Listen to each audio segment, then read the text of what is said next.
Wi-Fi, I think anyone who puts Wi-Fi into a school should be locked up for the rest of their life.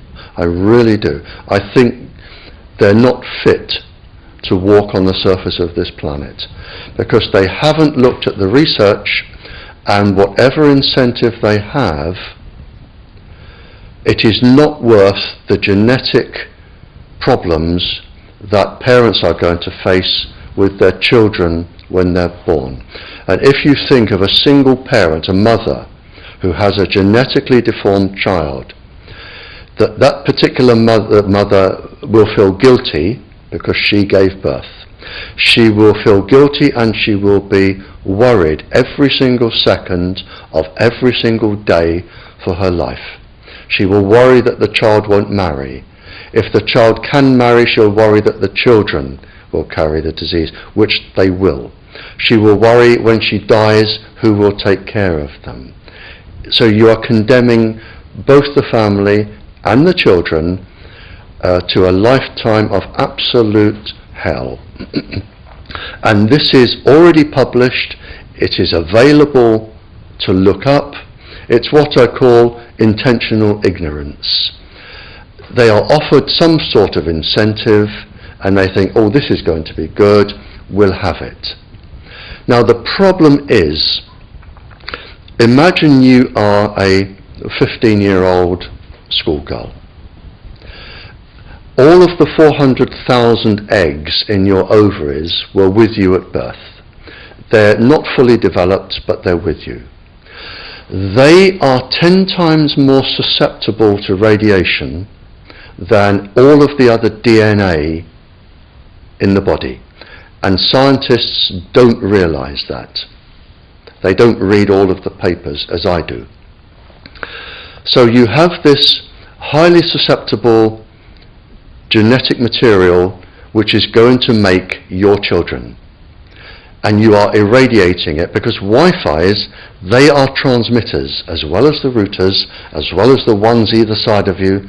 They are all transmitting at this height through your ovaries. So you are risking the damage, the DNA damage of your child every time you sit down and you use Wi-Fi. And it's like saying, if I smoke a cigarette, which one will cause the damage? The answer is I don't know. It could be the one today. But the real problem comes when you become pregnant. If you are a teacher or a mature student and you become pregnant. Because the embryo inside your womb, in the first 100 days, all of those 400,000 eggs are forming in your embryo, your child's ovaries.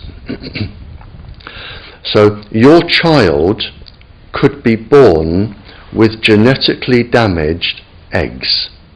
And the main thing about the eggs in the ovaries of your child is that they have absolutely no protection. It hasn't been developed yet. So they are at maximum risk from radiation. And for the first month or so, you wouldn't even know you were pregnant. You wouldn't even be taking precautions. That is the main danger area. So you give birth to a daughter, but her ovaries are now contaminated. She may be normal, she may be genetically damaged, but her ovaries are at the most risk.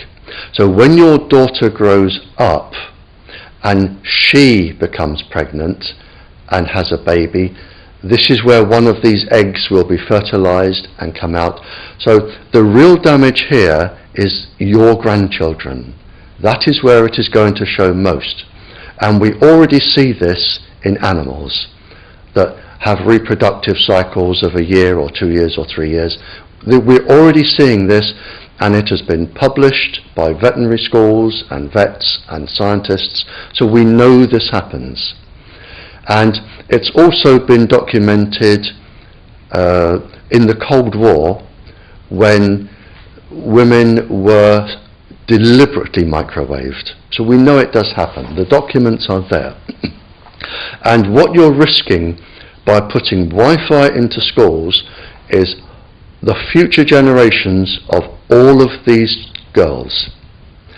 But it gets worse, because this particular DNA, the mitochondrial DNA inside you, and the DNA inside you, the mitochondrial DNA, you can trace unchanged to your mother, her mother, her mother, right the way back to the beginning of the human race in Africa, the Stone Age.